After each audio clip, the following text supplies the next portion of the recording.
जय हिंद। देखिए मैं राज सर गरिमा कोचिंग सेंटर से आशा करता हूँ, उम्मीद करता हूँ कि आप सब एकदम बढ़िया होंगे, ठीक ठाक होंगे, मस्ती से पढ़ाई कर रहे होंगे। तो बस मस्ती से पढ़ाई करते रहिए बेटा और जुड़े रहिए और पूरी लगन के साथ, पूरे जोश के साथ मेहनत करिए। मैं भी आपके लिए एकदम जोश और जुनून के साथ क्लास लेके आया हूँ और आज की क्लास है हमारी बेटा यूपी बोर्ड 2027 टॉपर बच्चों के लिए। तो समझेंगे यहाँ पर बेटा क्लास 12 का मैथ बहुत ही अच्छे से, एकदम बेसिक से और हर टॉपिक आसान तरीके से देखेंगे बेटा यहाँ पर क्लास 12 के मैथ का। ठीक है, और जो हमारा बैच रहेगा उस बैच का नाम रहेगा बाबू हौसलों की उड़ान। तो बस बने रहिए एकदम विद कॉन्सेप्ट के इजी तरीके से। और बेटा बोर्ड सक्सेस, बोर्ड एग्जाम की तैयारी में कराऊंगा 100% सक्सेसिंग। तो बस आप देखिए बेटा यहाँ पर और आप भी मेरे साथ साथ मेहनत करते रहिए। पूरा एनसीईआरटी सिलेबस होगा कवर्ड।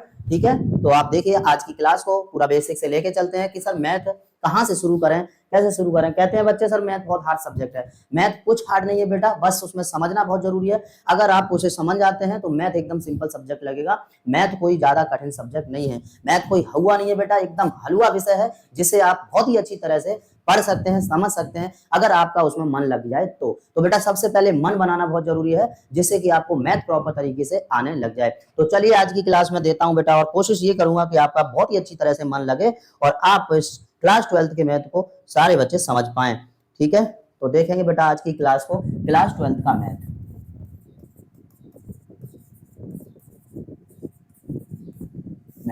सबसे पहली छोटी सी बात बेटा आपको मैं बता दूं कि मैथ माने क्या होता है बेटा, गणित। ये सब बच्चे जानते हैं, नॉर्मल सी बात है। और अगर पूछे कि गणित माने क्या होता है तो आप सीधा सा जवाब दीजिए सर गणना करना। मतलब ही होता है गणित का मतलब ही होता है सर गणना करना। एकदम सिंपल वे में बता सकते हैं आप। हमने पूछा मैथ, मैथ मींस गणित, गणित मींस क्या होता है तो आप जवाब देंगे सर गणना करना। ओके, यहाँ पर बेटा इसके दो भाग हैं मैथ के यहाँ पर। ओके, एक फर्स्ट भाग है और बेटा यहाँ पर एक सेकंड भाग है। हम कहां से स्टडी शुरू करें तो मैं आपको बताऊंगा, फर्स्ट से शुरू करें कि सेकंड से शुरू करें, ये सारी चीजों के बारे में डिटेल डिस्कस करेंगे बेटा आज की क्लास में और आपको समझा के जाऊंगा 100%। तो आप याद रखिए आप मैथ के फर्स्ट भाग से शुरू करिए बेटा। स्टडी कहां से शुरू करेंगे बाबू, मैथ के फर्स्ट भाग से। यदि आप मैथ के फर्स्ट भाग से स्टडी करते हैं तो एक और बात मैं आपको बता दूं, आपको सबसे पहली बात है कि आपने क्लास 12 के मैथ को, क्लास 12 के मैथ में से फर्स्ट भाग को स्टार्ट किया है पढ़ना। उसमें आपको पता है फर्स्ट भाग में सबसे पहला जो चैप्टर है, सबसे पहला चैप्टर वो कौन सा है बेटा, संबंध एवं फलन। संबंध एवं फलन,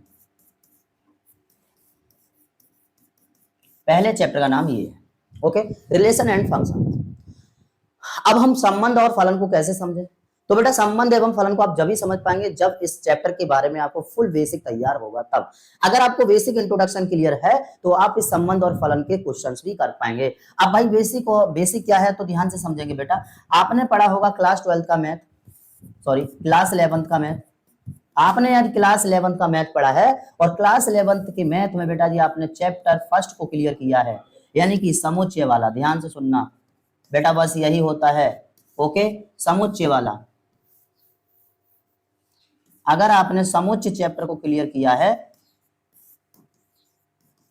यदि आपने चैप्टर क्लास 11 के मैथ में चैप्टर नंबर 1 यानी समुच्चय सेट्स वाला चैप्टर आपने क्लियर किया है, तो मैं दावे के साथ कह सकता हूं कि आपको संबंध एवं फलन को पढ़ने में कोई भी दिक्कत नहीं होगी। इसके क्वेश्चंस आप बहुत ही अच्छी तरह से कर पाएंगे, समझ पाएंगे। क्यों? क्योंकि सर इसमें जो संबंध और फलन वाला जो चैप्टर है उसमें पूरा यहाँ पर समुच्चय से डिस्कस किया गया है, क्योंकि उसमें समुच्चय से रिलेटेड क्वेश्चंस हैं। तो समुच्चय सबसे पहले आना बहुत जरूरी है आप लोगों को। यदि समुच्चय आपका क्लियर है तो संबंध और फलन को पढ़ने में कोई भी दिक्कत नहीं होगी। ओके बेटा, एक और बात कि क्लास 12 के मैथ के लिए आपने सबने, जब क्लास 12 में मैथ है तो सीधी सी बात है क्लास 10th में भी मैथ पढ़ा होगा बेटा, और बेटा क्लास 11th में भी मैथ पढ़ा होगा। ओके, तो इन दोनों क्लासेस में जब आपका मैथ क्लियर है तो क्लास 12th में मैथ पढ़ना कोई भी दिक्कत नहीं होगी जब आपका क्लास 10th और 11th का मैथ क्लियर है। बेटा एक बात बता दूं, ये क्लास 11th का जो मैथ है बेटा वो एकदम कंपटीशन लेवल का मैथ है बाबू, इसे आप नहीं भूलना है। बहुत ही अच्छा मैथ है यहाँ पर, ये कंपटीशन लेवल का मैथ है बेटा। तो इसे प्रॉपर तरीके से तैयार कीजिए। 11th क्लास के मैथ को बहुत ही अच्छी तरह से पढ़िए। जो क्लास 10th का मैथ है वहां से बेसिक अगर आपका क्लियर है वो भी आप पढ़ के आए हैं, तो क्लास 12th के मैथ को पढ़ने में कोई भी दिक्कत नहीं होगी। ये है हमारा कि कहां से शुरू करें। तो बेटा याद रखें, क्लास 12th के मैथ को शुरू करने से पहले आपका 10th और 11th का मैथ क्लियर होना चाहिए। और क्लास 12th के मैथ को आप शुरू करें तो बेटा पहले भाग से एकदम बेसिक से शुरू करना है, चैप्टर नंबर 1 से संबंध एवं फलन। और अगर चैप्टर नंबर 1 आप संबंध एवं फलन कर रहे हैं तो 11th का चैप्टर नंबर 1 जरूर होना चाहिए 11th के मैथ का, वो भी कौन सा, समुच्चय मतलब सेट वाला। यहां तक सब बच्चों को समझ में आ गया होगा। ओके, तो बहुत ही अच्छे से मेहनत करते रहिए। आगे नेक्स्ट डे में क्लास लेके आऊंगा बेहतरीन क्लास चैप्टर नंबर 1 की, क्लास 12th का chapter number 1 relation and function, और पूरा बेसिक से बताऊंगा। यदि आपका 11th मैथ में चैप्टर नंबर 1 समुच्चय वाला क्लियर नहीं है तो वो भी मैं यहाँ पर क्लियर कराऊंगा, तब आपको संबंध एवं फलन बताऊंगा और इससे रिलेटेड प्यारे प्यारे क्वेश्चन कराऊंगा। और हाँ, कोशिश ये करूंगा कि एकदम आसान तरीके से, बहुत ही अच्छी तरीके से, ठीक है। तो बस बने रहिए बेटा, और चैनल को सब्सक्राइब कीजिए, लाइक कीजिए प्लीज। ओके, और मेहनत करते रहिए सभी बच्चे।